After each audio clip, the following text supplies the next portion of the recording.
गठबन्धनलाई मन्त्री हेरफेरमा सकस। एकीकृत समाजवादीमा विवाद बढ्दा माओवादीमा पनि दबाव। के छ काङ्ग्रेसको हालत, यसबारे पुरा जानकारी।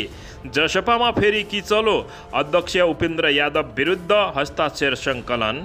नेपाली सेनासँग सहकार्य अझ मजबुत पार्न चाहन्छौँ, अमेरिकी जनरल फिलिपको भनाई।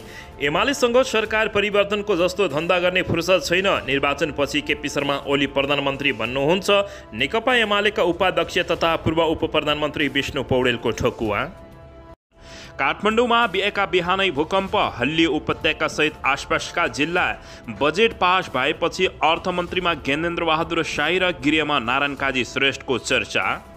जसपाको विवाद उत्कर्षमा कार्यालय तोडफोडदेखि मन्त्रालयमा नोकझोकसम्मका घटना सामसुम पार्दै डाक्टर बाबुराम भट्टराईको टिप्पणी। गठबन्धनमा जसपाको अवस्था माझिझाइ जस्तो रह्यो, हामीलाई फाइदा भएन। सुर्खेतको जिससमा एमाले र माओवादी केन्द्रबीच तालमेल। सङ्घीयताको सफल कार्यान्वयनका लागि निर्वाचनमा जुट्न अध्यक्ष केपी शर्मा ओलीको आग्रह। जनप्रतिनिधिहरूलाई एकीकृत समाजवादीले दिने भनेको प्रशिक्षण भयो स्थगित। आबु खैरेनीको पहिरोमा ज्यान गुमाएका दुवैजनाको शनाखत। कार्यकर्तालाई केपी शर्मा ओलीको निर्देशन, पार्टीलाई पहिलो स्थानमा ल्याउन अहिलेदेखि नै परिचालित हुनुहोस्। प्रचण्डलाई केपी शर्मा ओलीले भने, माओवादीलाई एमाले जस्तो बनाउन पाए मान्छे कुट्दै हिँड्थे होला। गठबन्धन सरकार एकाएक ध्वस्त हुँदै गठबन्धनलाई मन्त्री हेरफेरमा सकस। एकीकृत समाजवादीमा विवाद बढ्दा माओवादीमा पनि दबाव, उता भने जसपा फुटको मुखमा।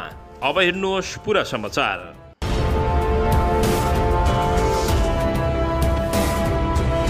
दर्शकबिन नमस्कार, तपाईहरू यति बेला युआर नेपाली युट्युब च्यानल हेर्दै हुनुहुन्छ। दर्शकबिन, यदि हाम्रो च्यानल युआर नेपालीसँग अझै पनि सब्सक्राइब गरेर जोडिनु भएको छैन भने सब्सक्राइब गरी जोडिनुहोला, साथै सँगै रहेको बेल आइकनलाई दबाउन पनि नभुल्नुहोला। दर्शकबिन, तपाईहरूले हामीलाई कहाँदेखि हेर्दै हुनुहुन्छ, कस्तो अवस्थामा हेर्दै हुनुहुन्छ, देशदेखि हेर्दै हुनुहुन्छ या विदेशदेखि हेर्दै हुनुहुन्छ।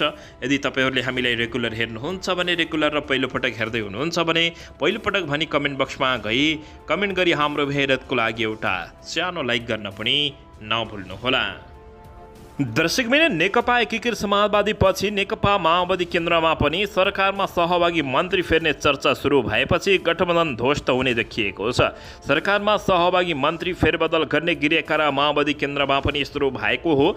एकीकृत समाजवादीले जेठ 22 गते आफ्ना पार्टीका तर्फबाट सरकारमा सहभागी स्वास्थ्य मन्त्री विनोद खतिवडा, शहरी विकास मन्त्री रामकुमारी झाँक्री, पर्यटन मन्त्री प्रेमबहादुर आले र श्रम मन्त्री किसान सुरेशलाई फिर्ता बोलाउने निर्णय गरेको थियो। पार्टीको सचिवालय बैठकले गरेको निर्णय हप्ता दिनसम्म पनि कार्यान्वयन हुन नसकेको अवस्थामा सांसदबाट बजेट पास नहुँदै आफूहरूले हटाउन खोजेको भन्दै मन्त्रीहरूले चर्को विरोध गरेपछि एकीकृत समाजवादीका अध्यक्ष माधव कुमार नेपाल तत्काल निर्णय कार्यान्वयन गराउनबाट पछि हटेको पाइएको छ। दर्शकबिन, यसैबीच माओवादी केन्द्रमा पनि भाँडभैलो मचिएको छ। माओवादी केन्द्रले पनि बजेट पास भएपछि मन्त्री फेर्ने गरी गृह कार्य सुरु गरेको छ। नेताहरूले बताएका छन्, पूर्व स्थायी कमिटी सदस्य गणेश शाहले एकीकृत समाजवादी पछि माओवादीबाट पनि मन्त्री फेरिने बताएका हुन्। उनीहरूको फेरिएपछि हाम्रा मन्त्री पनि फेरिने कुरा नकार्न सकिन्न उनले भने। अहिले उनी तत्कालका लागि भने पार्टी पर्खर हेरेको अवस्थामा रहेको उनले बताएका छन्। यसैबीच दर्शक महानुभावहरू, जसपामा समेत फुटको सङ्घारमा पुगेको छ। गठबन्धनभित्र स्थानीय तह निर्वाचनको परिणामलाई लिएर एकीकृत समाजवादी पार्टी र जनता समाजवादी पार्टी जसपाले असन्तुष्टि व्यक्त गरेका छन्। यी दुईवटै पार्टीका केही नेताहरूले गठबन्धनको औचित्य नभएको भन्दै आउने चुनावमा गठबन्धन गर्न नहुने तर्क समेत अघि सारेका छन्। सो हिसाबले दर्शक महानुभावहरू, गठबन्धन टुट्ने देखिएको छ। एकीकृत समाजवादीले मन्त्री फेर्ने निर्णय गरेसँगै जसपामा पनि मन्त्री फेर्नुपर्ने माग उठेको थियो। एकीकृत समाजवादीका मन्त्री फेर्दा जसपाको विवाद झन बल्झिने भन्दै प्रधानमन्त्री शेरबहादुर देउवाले पनि केही समय पर्खन माधव कुमार नेपाललाई आग्रह गरेको बताइएको छ। दर्शकबिन, यसैबीच यता समाजवादी पार्टीमा मन्त्री फेर्ने निर्णयले यति बेला विवाद चर्किएसँगै पार्टी नै ध्वस्त हुने देखिएको छ। पार्टीले मन्त्रीहरूलाई फिर्ता बोलाउने निर्णय गरेको हप्ता दिनसम्म पनि निर्णय कार्यान्वयन नहुनुको कारण बजेटमाथिको छलफल भएको एकीकृत समाजवादीका नेताहरूले बताउँदै आएका छन्। तर मन्त्रीहरूले भने पार्टीप्रति नकारात्मक धारणा व्यक्त गरेको भन्दै पार्टीभित्र विरोध बढ्न थालेको एक नेताले बताएका छन्। दर्शकबिन सत्ताको नेतृत्व गरिरहेको काङ्ग्रेसमा पनि मन्त्री बेलामा मन्त्री हेरफेरको विषय चर्किएको छ, तर पछिल्लो समय भने यसबारे खासै चर्चा नदेखिएको अवस्था रहेको छ। यसैबीच काङ्ग्रेस महामन्त्री गगन कुमार थापाले नेपाली काङ्ग्रेसमा पनि नयाँ अनुहार मन्त्री बन्न चाहिरहेको बताएका छन्। एकीकृत समाजवादीबाट सरकारमा मन्त्रीहरू फिर्ता बोलाउने निर्णय आएपछि सोमबार काङ्ग्रेस महामन्त्री गगन कुमार थापाले पनि यसबारे आफ्नो धारणा राखेका हुन्। खास गरी नयाँ अहिलेसम्म मन्त्री नआउनु भएका केही साथीहरूले आफ्नो काम देखाउने मौका पाउनुपर्छ भन्ने व्याख्याको रूपमा माग भएको नेता गगन कुमार थापाले बताएका छन्। मन्त्री हेरफेर गर्ने कि नगर्ने भन्ने कुरा चाहिँ प्रधानमन्त्री देउबाकै इच्छामा भर हुने समेत उनले जानकारी दिएका हुन्। दर्शकबिन यसैबीच यता नेपाल भ्रमणमा रहेका अमेरिकी जनरलले राष्ट्रपति विद्यादेवी भण्डारी, प्रधानमन्त्री देउबा र प्रधान सेनापतिसँग बेग्ला बेग्दै भेटवार्ता गरेका छन्। नेपाल भ्रमणमा रहेका अमेरिकी सेनाको प्यासिफिक कमान्डका कमान्डिङ जनरल चार्ल्स ए फिलिनले शुक्रबार राजनीतिक नेतृत्वसँग भेटवार्ता गरेका छन्।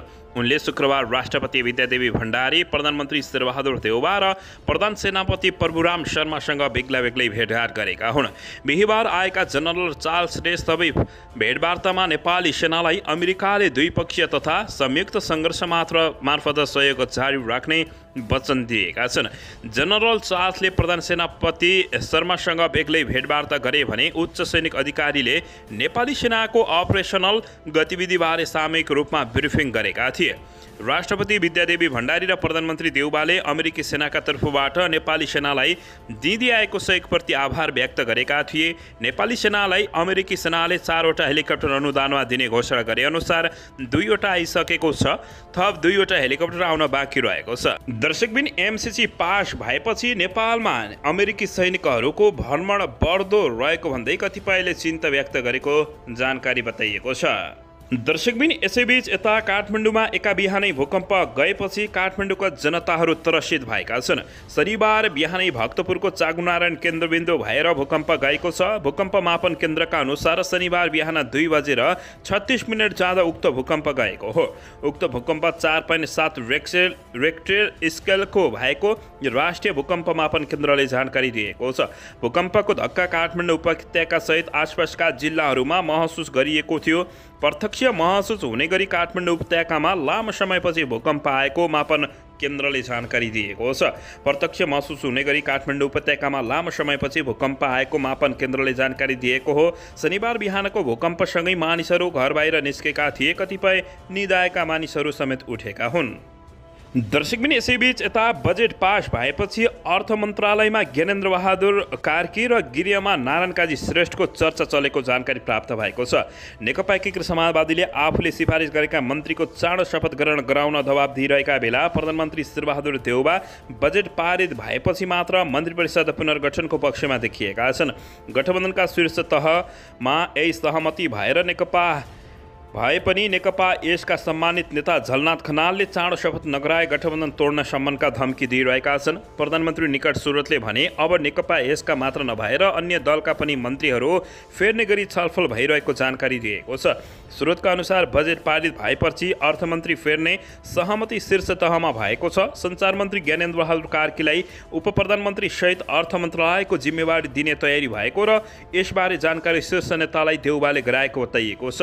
अर्थ मन्त्रालय काङ्ग्रेसले नै राख्न दात्री निकायले समेत सुझाव दिएपछि कार्कीलाई जिम्मा दिन लागिएको स्रोतले जानकारी दिएको छ। त्यस्तै अर्थ मन्त्रालय काङ्ग्रेसले लिनेपछि पुनर्गठनमा गृह माओवादी केन्द्रको भागमा पर्ने जानकारी दिएका छन्।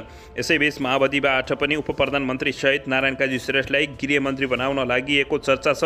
यद्यपि यसको पुष्टि भने भएको छैन, तर नारायण काजी श्रेष्ठ समूह माओवादीमा अहिले असन्तुष्ट छ र अधिवेशनदेखि स्थानीय तहको टिकट वितरणसम्म आफ्नो समूहमाथि पेलन भएको उनीहरूको बुझाइरहेको छ। नारायण काजीलाई तत्काल मन्त्रालयको जिम्मेवारी दियो भने पार्टी अध्यक्ष पुष्पकमल दाहाल प्रचण्डलाई केन्द्रीय कमिटी विस्तारमा समेत सहज हुने विश्लेषण गरिएको जानकारी प्राप्त भएको छ।